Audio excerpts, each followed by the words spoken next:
हर खबर पर आपकी नजर बेताब समाचार।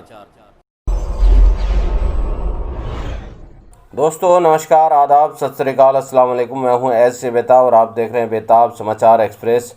कौन कहता है कि आसमान में सुराख नहीं हो सकता, एक पत्थर तो तबीयत से उछालो यारो। किसी शायर की ये पंक्ति इतनी सटीक और इतनी आशा पैदा करती है। उसी आशा को सफलता में बदलने का काम किया है नादिया ने। और ये जम्मू कश्मीर की 23 साल की लड़की नादिया ने यूपीएससी का एग्ज़ाम पास करके दिखा दिया है कि कोशिशें ज़रूर रंग लाती हैं और टैलेंट छुपाए नहीं चुकता। और लॉकडाउन के वक्त में इंटरनेट बंद था और जम्मू कश्मीर के हालात धारा 370 5 अगस्त 2019 को हटाने के बाद से जो हैं, ऐसे हालात में भी नादिया ने ये यूपीएससी का एग्ज़ाम पास करके दिखा दिया कि सफल जो टैलेंट है उसे कोई रोक नहीं सकता। और नादिया के विचार युवाओं के लिए सक्सेस मंत्र बन गए हैं। उन्होंने फैमिली सपोर्ट और 100% मेहनत को ही अपनी कामयाबी की वजह बताया है। नादिया बताती है कि मैं नॉर्थ कश्मीर के कुपवाड़ा ज़िले के पुंजवा गांव से हूं। मेरे पिता टीचर हैं, 2 बहनें हैं, श्रीनगर मेडिकल कॉलेज की स्टूडेंट हैं। 23 साल की उम्र में यूपीएससी क्लियर करने वाली नादिया जो है, उसका सपना एक आईएफएस बनने का है, जबकि उसके घर वाले ये चाहते थे और चाहते हैं कि लड़की पुलिस में जाए, आईपीएस बने। नादिया बताती है, मैंने अपनी प्राइमरी एजुकेशन विलगाम के पब्लिक स्कूल और सेकेंडरी एजुकेशन सरकारी स्कूल से पूरी की। मुझे और बहनों को घर में इस बात की पूरी आज़ादी है कि हम जो चाहें वो करें।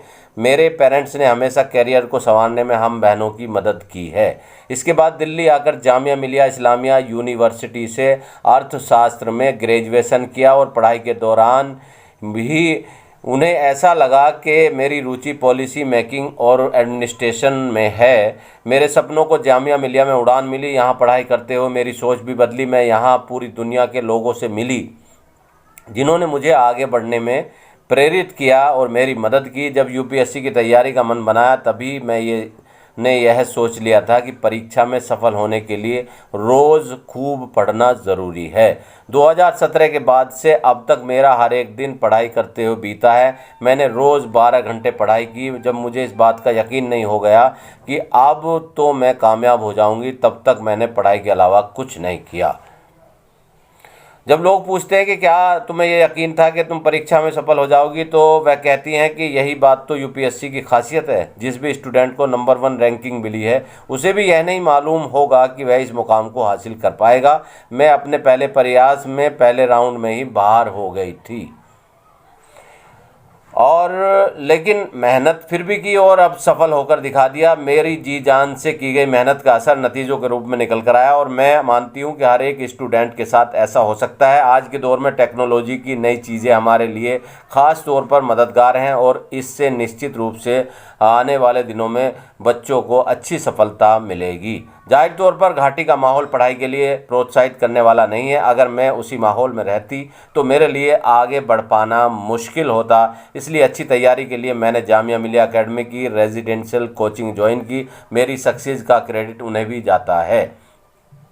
और आईएएस के बारे में आपको बता दें कि रुवेदा सलाम शायद ऐसी पहली कश्मीरी मुस्लिम लड़की है जिन्होंने भारतीय सिविल सेवा परीक्षा पास की थी, लेकिन वे कामयाबी उन्हें आसानी से हासिल नहीं हुई थी। जब रुवेदा ने डॉक्टरी की पढ़ाई पूरी की तो उनके रिश्तेदार बहुत खुश थे और उन पर लगातार शादी के लिए दबाव बना रहे थे। लेकिन सीमावर्ती कुपवाड़ा ज़िले की रहने वाली इस लड़की की नज़र शादी करके आम जिंदगी बिताने के बजाय सिर्फ भारतीय प्रशासनिक सेवा में जाकर देश की सेवा करने का एक अभिमान, एक इरादा था और उसने यह कर दिखाया।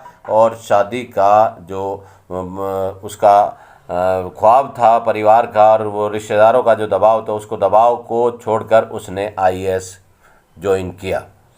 और कश्मीर का नाम शायद ही कभी सिविल सेवा को लेकर चर्चा में आया था, लेकिन ये नया मोड़ उस वक्त भी आया जब घाटी के सीमावर्ती जिले कुपवाड़ा के ही निवासी शाह फैसल 2010 में आईएएस की परीक्षा में टॉपर बने और शाह फैसल की सफलता ने बड़ी संख्या में कश्मीरी लड़के लड़कियों को प्रेरित किया।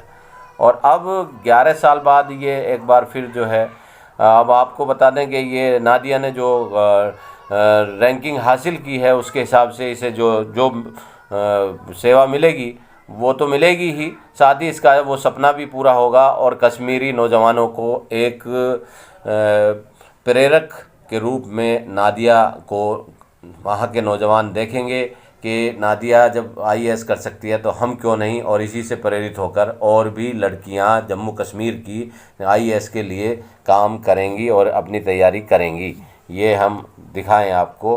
तो इस तरह से 1994 बैच के आईपीएस अधिकारी अब्दुल गनी मीर को झारखंड राज्य में तैनात किया गया था और ये भी जम्मू कश्मीर से थे। 2006 में कश्मीर लौटने के बाद उन्होंने पाया कि राज्य के युवा भारतीय सिविल सेवा के बारे में बहुत कम जानते हैं और अब्दुल गनी मीर का ही प्रयास है कि आज जो नादिया आईएएस बनी है। इसके बाद आपको बता दें कि जम्मू कश्मीर में कई लड़कियों ने इससे पहले भी कामयाबी हासिल की है। सिविल सेवा परीक्षा में सहरिस असगर की रैंक 23वीं थी और पिछले साल वो आईपीएस के लिए चुनी गई थी।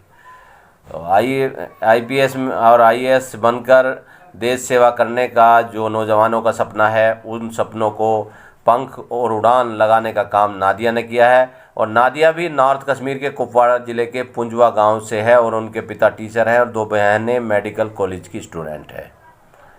और जबकि ये पहली कोशिश में बाहर हो गए थे, लेकिन इन्होंने हिम्मत नहीं हारी और नादिया ने इस तरह से सक्सेस प्राप्त किया। तो आप भी सक्सेस प्राप्त कर सकते हैं। और आपको हमारी ये स्टोरी कैसी लगी, अच्छी लगी लाइक करें, शेयर करें, कमेंट करें और हमारे चैनल को सब्सक्राइब करें। थैंक यू, धन्यवाद, शुक्रिया। हमारे चैनल को सब्सक्राइब करें और बेल आइकॉन भी दबा दें ताकि आने वाली वीडियो सबसे पहले आपको